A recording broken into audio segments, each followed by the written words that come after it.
mengikuti Kristus itu ada konsekuensi yang perlu untuk dikedepankan. Apa konsekuensinya? Adalah metanya, perpalingan dari pikiran lama menuju pada pemikiran baru. Tanpa itu, untuk mendapatkan dan hubungan langsung dengan Allah itu impossible. Realita inilah yang menjadikan orang bertanya, yang kaya raya tapi masih muda, guru yang baik, bagaimana untuk mendapatkan kerajaan surga? Di sini dikatakan ada seorang datang kepada Yesus dan berkata, "Guru, perbuatan baik apakah yang harus kuperbuat untuk memperoleh hidup yang kekal?" Rupanya pertanyaan untuk memperoleh hidup yang kekal itu tidak hanya dipertanyakan pada zaman kita sekarang, tetapi pada saat Yesus masih hidup pun manusia juga menginginkan dan menanyakan tentang hidup yang kekal. Berarti kan demikian, esensi dan akan pertanyaan manusia dari dulu sampai sekarang itu tetap satu dan sama, yaitu memperoleh hidup yang kekal. Apa kata Yesus ketika ada pertanyaan demikian? Apakah sebabnya engkau bertanya kepadaku tentang apa yang baik? Hanya satu yang baik. Ya, hanya satu yang baik. Siapa? Allah.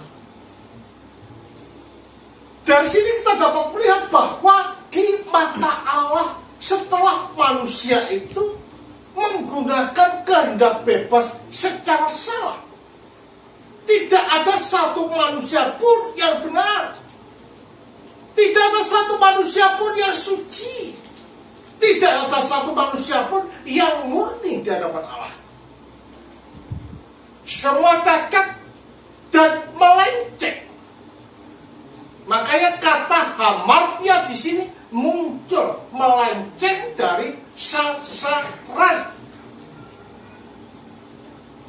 Nah, melencengnya manusia dari sasaran ini dikatakan bahwa manusia itu sudah tidak dapat mencerminkan sifat dan karakteristik Allah.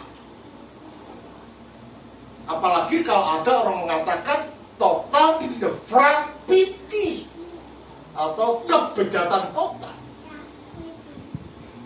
Nah, kata-kata ini menunjuk pada artian bahwa gambar Allah sudah tidak ada. Gambar Allah sudah tidak melekat di dalam kehidupan manusia. Tetapi jelas bahwa pernyataan Calvin yang seperti ini ditolak oleh gereja meskipun manusia telah jatuh di dalam dosa. Manusia tidak bejat total atau total depravity, tidak. Buktinya apa? Manusia masih mempunyai kesadaran untuk mencari Allah. Manusia masih mempunyai kesadaran untuk mengasihi manusia yang lain. Manusia masih mempunyai kesadaran untuk dapat mendaki pada kerohanian agar bertemu dan berjumpa dengan Allah. Jadi kan demikian jelas bahwa pandangan total depravity yang dicuatkan oleh Calvin itu pernah diajarkan di dalam gereja kita. Karena apa? Kejatuhan manusia tidak menjadikan manusia kehilangan gambar, tetapi gambar yang ada di dalam diri manusia telah buram, telah suram, telah burak, dan tidak jelas. Lah kedatangan Sang Sabda menjadi manusia dengan sebutan Yesus ini adalah untuk menjernihkan, untuk menerangkan, untuk membersihkan gambar yang sudah buram itu. Maka Yesus mengatakan demikian, ya.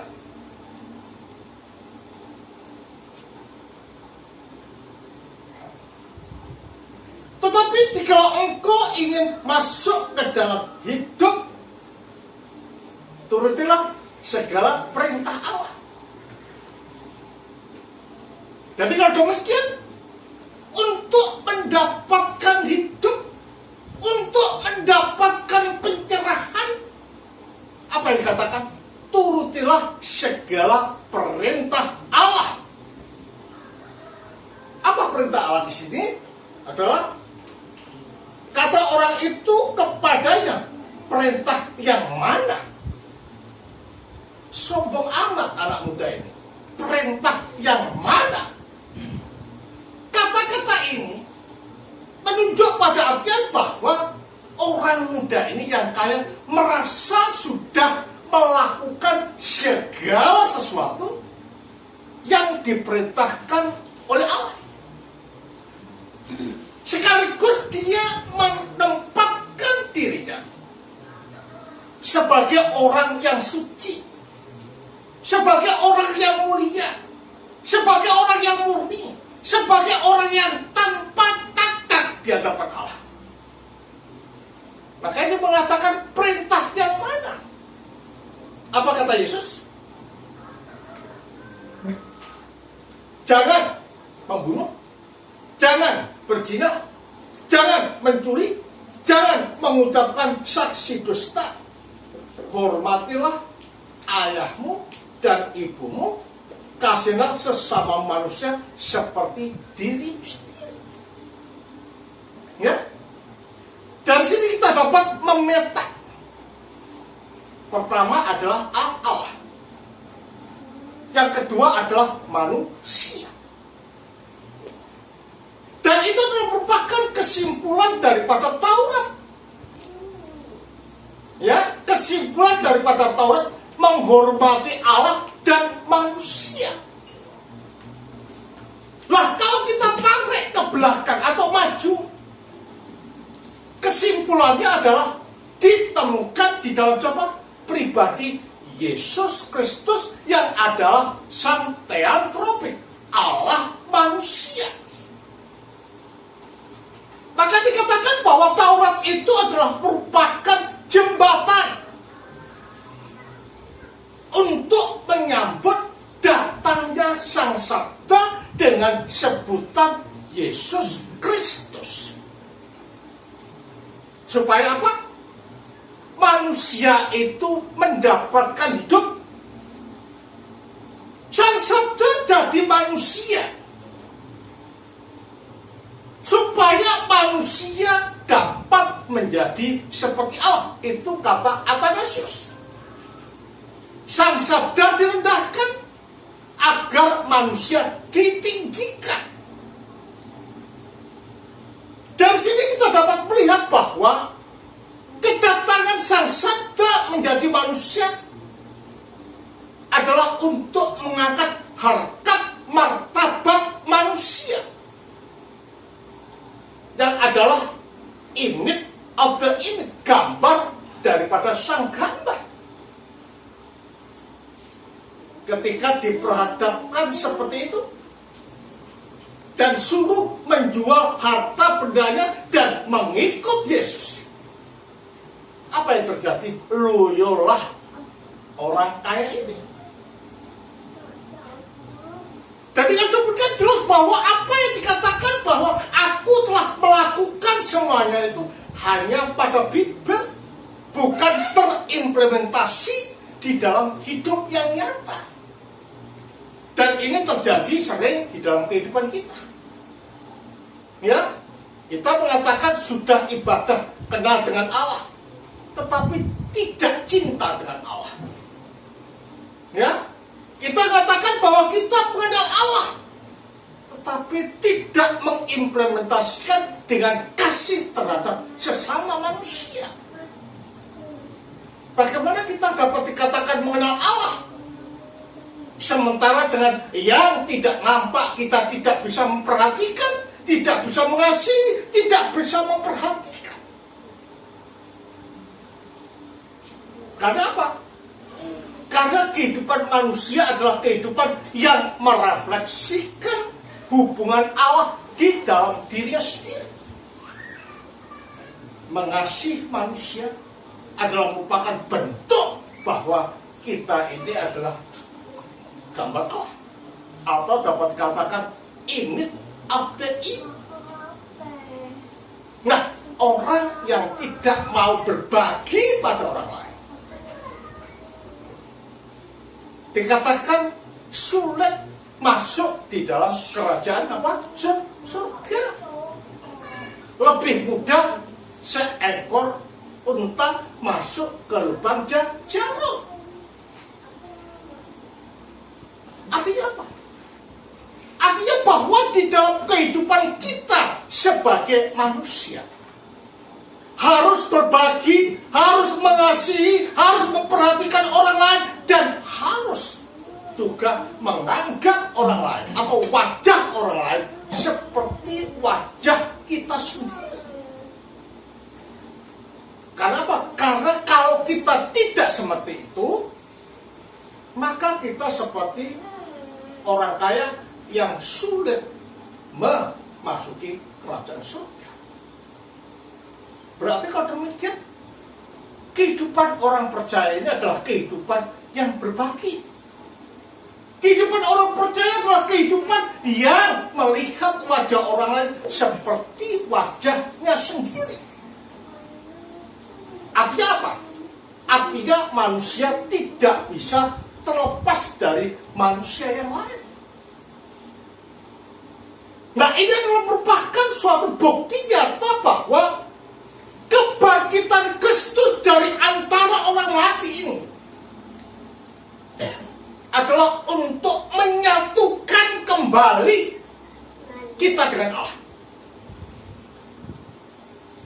Karena jika Kristus tidak bangkit dari antara orang mati, maka dikatakan apa? Sia-sialah iman keyakinan kita. Dikatakan demikian, ya.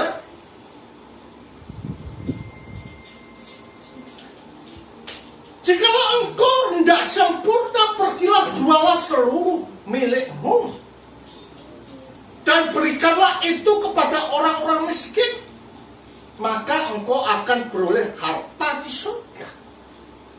Ya. Kemudian datanglah kembali dan ikutlah aku. Dan Kristus datang adalah bentuk cinta kasihnya kepada manusia.